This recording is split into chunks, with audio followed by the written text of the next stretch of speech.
स्वागत है आप सभी का एक बार फिर से हमारे YouTube channel wisdom polytechnic classes में। जैसे कि ये हमारा थर्ड लेक्चर है थ्योरी ऑफ स्ट्रक्चर का। इससे पहले मैंने 2 लेक्चर अपलोड कर चुका हूँ थ्योरी ऑफ स्ट्रक्चर से रिलेटेड, जिसमें मैंने पहला लेक्चर में आपसे डिस्कस किया था कि direct stress and bending stress का बेसिक कंसेप्ट क्या होता है, और सेकंड लेक्चर में डिस्कस किया था कि हमने जो बेंडिंग स्ट्रेस के फॉर्मूला में जो हमारा सेक्शन मॉडुलस आता है, अलग अलग डायग्राम के अलग अलग कॉलम के हम कैसे निकालते हैं, जैसे सर्कल का, स्क्वायर का, रेक्टेंगल का, हॉलो रेक्टेंगल का, ये सब हमने सेक्शन मॉडुलस कैसे फाइंड आउट करते हैं ये हमने सेकंड वीडियो में डिस्कस कर चुके हैं। तो जो भी बच्चे उस वीडियो को नहीं देख पाए हो, जाके हमारे यूट्यूब चैनल पे उस वीडियो को पड़ा हुआ है, उस पर जाकर देख सकते हैं, या फिर इस लिंक के डिस्क्रिप्शन, इस वीडियो के डिस्क्रिप्शन में मैंने दोनों वीडियो के लिंक डाल दिया हूँ, वहाँ से भी आप जाकर देख सकते हैं, या फिर हमने अपने यूट्यूब चैनल पर थ्योरी ऑफ स्ट्रक्चर के नाम से हमने प्लेलिस्ट बना चुका हूँ, वहाँ से भी आप जाकर देख सकते हैं। खैर, आज हम बात करेंगे थर्ड लेक्चर जो कि न्यूमेरिकल है, और इस तरह का न्यूमेरिकल गाइज हर साल पूछा जाता है 6 मार्क्स में या फिर 4 मार्क्स में, अकॉर्डिंग टू क्वेश्चन। जिस तरह का क्वेश्चन होता है उस तरह से मार्क्स में पूछा जाता है, मैक्सिमम 6 नंबर में पूछा जाता है। तो आज हम बात करेंगे न्यूमेरिकल के बारे में। तो आप देख सकते हैं कि हम आपके बोर्ड पे एक न्यूमेरिकल नज़र आ रहा है जो कि स्क्वायर कॉलम है। देखिएगा क्वेश्चन एक बार आप ध्यान से पढ़िएगा। Square column having size 1500 mm into 1500 mm is subjected to compressive load of 500 kilo newton. एक हमारे पास स्क्वायर कॉलम है, ये सबसे इंपॉर्टेंट है। किस तरह का कॉलम है? तो स्क्वायर कॉलम है, और इसका साइज क्या है? 1500 into 1500 is subjected to compressive load. Column में हमने पहला लेक्चर में डिस्कस कर चुका हूँ कि कॉलम में सिर्फ और सिर्फ कंप्रेसिव लोड ही लगता है, और कॉलम का दूसरा नाम होता है compression member. Load of 500 kilo newton with an eccentricity of 250 mm from axis of column. इस पर हमारा इसेंट्रिसिटी कितने दूरी पे लगा है लोड हमारा? 500 किलो न्यूटन। कितने डिस्टेंस पे लगा है? 250 mm eccentricity from axis of column. Axis of column से 250 mm राइट साइड या लेफ्ट साइड हमारा लोड लगा हुआ है। लोड कितना है हमारा? 500 किलो न्यूटन। चलिए सबसे पहले हम डायग्राम से समझ लेते हैं कि डायग्राम क्या होगा इसका। बात कर रहे हैं किस तरह का कॉलम है, तो आपको यहाँ पर ध्यान देना पड़ेगा। स्क्वायर कॉलम है, तो चलिए स्क्वायर कॉलम का हम बना लेते हैं फ्रंट व्यू कुछ इस तरह से। तो कितना डायमेंशन है हमारा? 1500 divide by 1500 by 1500 mm। Clear है? चलिए ये क्या, और इसका कोई ना कोई एक्सिस जरूर होगा इस कॉलम का, ठीक है। तो देखिए क्या है हमारा, स्क्वायर कॉलम हो गया, इसका डायमेंशन भी हो गया दोनों तरफ। और हमेशा याद रखिएगा, चाहे स्क्वायर हो चाहे रेक्टेंगुलर हो, इसमें हम हमेशा इसको हम बी मानते हैं और इसको हम क्या लेते हैं? डी। चलिए अगला देखते हैं। इस पे क्या लगा? स्क्वायर कॉलम पे क्या लगा है? कंप्रेसिव लोड लगा है, मतलब ऊपर से लोड लगा है। कितना का लोड लगा है? 500 किलो न्यूटन। ये तो हमें पता चल गया, लेकिन ये कहाँ पे लोड लगा है इससे आगे होगा। With an eccentricity. इसेंट्रिसिटी का डेफिनेशन हम बता चुके हैं फर्स्ट लेक्चर में कि जो भी लोड लगता है उस लोड के और एक्सिस ऑफ कॉलम के बीच के डिस्टेंस को कहते हैं इसेंट्रिसिटी। तो कितना है हमारा? 250 mm। तो चलिए हम राइट साइड ले लेते हैं और एज्यूम करते हैं कि यहाँ पे हमारा कितना लोड लगा हुआ है? 500 किलो न्यूटन, ठीक है। और इसेंट्रिसिटी क्या है? एक्सिस से डिस्टेंस इस लोड का, मतलब ये इसको बोलते हैं ई, मतलब इसेंट्रिसिटी कितना है हमारा? 250 mm। क्लियर है? चलिए अब हम निकालना है determine resultant stress. Second lecture में हमने आपसे बता चुका कि रिजल्टेंट स्ट्रेस क्या होता है, और रिजल्टेंट स्ट्रेस होता है मैक्सिमम बेंडिंग स्ट्रेस और दूसरा होता है हमारा मिनिमम बेंडिंग स्ट्रेस। तो चलिए इसको हम सॉल्यूशन करते हैं, इसको हम बनाते हैं। तो सबसे पहले हम गिवन डाटा कर लेंगे। बहुत ध्यान से समझिएगा, इस न्यूमेरिकल को मैक्सिमम बार पूछा जाता है, और इसी तरह का न्यूमेरिकल आपके एग्जाम में पूछा जाता है। तो गिवन डाटा कर लेंगे। सबसे पहले क्या है? Square column. साइज हम पता कर लेंगे, क्या है साइज हमारा? बी इंटू डी कर लीजिए, ब्रेड्थ आप ले लीजिए और डी कर लीजिए 1500 mm। डी भी है हमारा 1500 mm, ठीक है। और दूसरा देखिए पी, मतलब लोड। पी कितना है हमारा? पी कितना है? 500 किलो न्यूटन है, यहाँ पे ध्यान रखिएगा। तो इस किलो न्यूटन को चेंज कर देंगे न्यूटन में, क्योंकि हर एक हमारा डाटा mm में है। तो 500 into 10 to the power cube newton. 1000 से इंटू करते हैं, न्यूटन में आ जाएगा। और इसेंट्रिसिटी हमारा कितना दे रखा है? डिस्टेंस।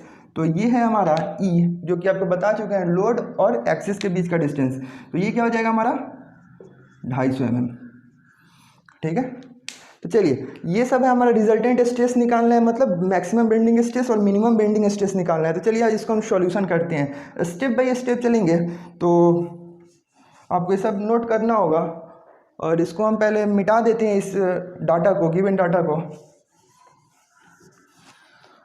और सिंपली इसको दो पार्ट में हम डिवाइड कर देते हैं। एक पार्ट इधर बनाएंगे, दूसरा पार्ट उधर ड्रॉ बनाएंगे न्यूमेरिकल।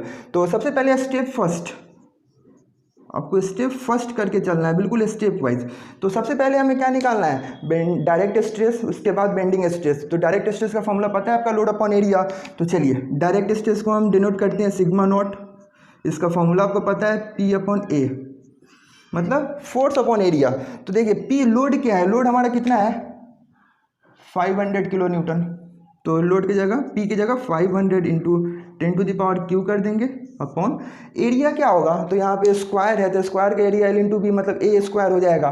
तो जितना है 1500 गुना 1500, ये क्या हो जाएगा हमारा डायरेक्ट स्ट्रेस, यहाँ से निकल जाएगा। हमारे पास तो कैल्सी तो नहीं है अभी कैलकुलेटर, खैर आप कैलकुलेटर लेकर बैठिए और साथ में इसका सॉल्यूशन करते चलिए। तो यहाँ पे हो जाएगा आपका सिग्मा, डायरेक्ट स्ट्रेस आपका आ गया कुछ न्यूटन पर mm स्क्वायर में, क्योंकि हमारे सबको mm में चेंज कर दिए थे और जो हमारा लोड था उसको भी न्यूटन में चेंज कर दिए थे। ये हो गया हमारा पहला स्टेप, मतलब कि डायरेक्ट स्ट्रेस हमारा निकल गया। सेकेंड स्टेप देखेंगे अब, स्टेप सेकेंड। देखिए स्टेप सेकंड में क्या निकालेंगे, डायरेक्ट स्ट्रेस तो हो गया, अब हम निकालेंगे बेंडिंग स्ट्रेस। तो बेंडिंग स्ट्रेस का फॉर्मूला आपको बता चुके हैं, बी एस हम लिख देते हैं सिग्मा बी। इसका फॉर्मूला हम सेकंड लेक्चर में डिस्कस कर चुके हैं कि ये कहाँ से आया और कैसे आया, m अपॉन जेड। ये m क्या है, m हम आपको बता चुके हैं मूवमेंट। मूवमेंट क्या होता है, लोड इंटू डिस्टेंस। तो ये क्या है, लोड है हमारा, लोड इंटू डिस्टेंस या एक्सिस तक। तो इसको m की जगह हम क्या कर लेंगे, p इंटू ई अपॉन जेड। अब यहाँ मसला आता है z क्या है, z है सेक्शन मॉडुलस। जो भी बच्चे सेकंड लेक्चर नहीं देखे उनको ये समझ में नहीं आया कि z कहाँ से आया। तो हम ध्यान से देखिएगा, z का हम डायरेक्ट फॉर्मूला अप्लाई कर देंगे BD स्क्वायर अपॉन 6। यहाँ पे x एक्सिस के अबाउट भी लेंगे तो वही आएगा BD स्क्वायर अपॉन 6, और y एक्सिस के अकॉर्डिंग लेंगे तो DB स्क्वायर बाई 6। और b और d सेम है तो कोई हम एक एक्सिस से बना लेंगे। तो चलिए सिग्मा b, m की जगह हम क्या कर लेंगे p इंटू ई। p क्या है हमारा लोड, 500 इंटू 10⁻³ इंटू इसेंट्रिसिटी कितना है 250 mm अपॉन, चलिए z का हम डायरेक्ट हम फॉर्मूला लिख देते हैं BD square upon 6, BD square by 6। अब बहुत बच्चे का कन्फ्यूज़न होंगे जो सेकंड लेक्चर नहीं देखें कि BD स्क्वायर बाई 6 कहाँ से आया। तो चलिए BD स्क्वायर बाई 6 कहाँ से आया एक बार यहाँ पे शॉर्ट में डिस्कस कर लेते हैं। तो चलिए सबसे पहले z का फॉर्मूला क्या होता है, I अपॉन वाई, और ये कहाँ से आया ये सब हमने डिस्कस किया अपने पहला और दूसरा लेक्चर में। तो जाके ये लेक्चर देखिएगा तभी जाके ये न्यूमेरिकल समझ में आएगा। देखिए I क्या है, I है हमारा moment of inertia about x axis या फिर moment of inertia about y axis. तो यहाँ पे हम z की बात कर रहे हैं, moment of inertia about x axis. तो I क्या हो जाएगा यहाँ पे, I moment of inertia about x axis upon y क्या हो जाएगा, y बार, मतलब y बार का हाफ डिस्टेंस। तो d/2 यहाँ से हो जाएगा d/2, ये हो जाएगा हमारा d/2 और ये हो जाएगा हमारा d/2। देखिए कहाँ से आया, तो जब हम moment of inertia about x axis क्या होता है स्क्वायर का BD³ upon 12, BD³ upon 12 upon ये जब x की बात करते हैं तो किसका डिस्टेंस लेते हैं हम y बार, मतलब y का, y क्या है हमारा, y हो जाता है d/2 मतलब हाफ। जब इसको हम सिंप्लीफाई करेंगे तो 2 से 6 कट जाएगा, d से d कट जाएगा, तो क्या बचा हमारा BD स्क्वायर बाई 6। ये हम डायरेक्ट फॉर्मूला अप्लाई कर दिए, ये वाला सेक्शन मॉडुलस यहाँ पे। तो ये है हमारा, यहाँ से ये BD स्क्वायर अपॉन 6 आया। तो जो भी बच्चे नहीं देखे वो जाके वो सेकंड लेक्चर देख सकते हैं। अब हम वैल्यू को पुट करेंगे डायरेक्ट यहाँ पे। चलिए यहाँ पे हम वैल्यू पुट कर देते हैं। ये क्या है, मैं सिग्मा बी मतलब direct stress 500 into 10⁻³ into 250 upon B क्या है हमारा, ब्रेड्थ है 1500 गुना डी भी हमारा कितना है 1500 का स्क्वायर, ये हमारा BD स्क्वायर है, डिवाइड बाई 6।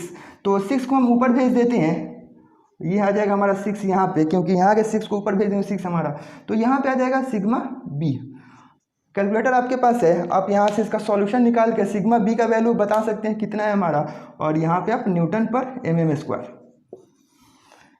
डायरेक्ट स्ट्रेस निकल गया हमारा, बेंडिंग स्ट्रेस निकल गया, क्या पूछा है क्वेश्चन में हमारा, रिजल्टेंट स्ट्रेस। तो रिजल्टेंट स्ट्रेस क्या होता है, मैक्सिमम बेंडिंग स्ट्रेस और मिनिमम बेंडिंग स्ट्रेस। तो नोट करते चलिएगा आप, इस सॉल्यूशन इस न्यूमेरिकल को बनाते चलिए।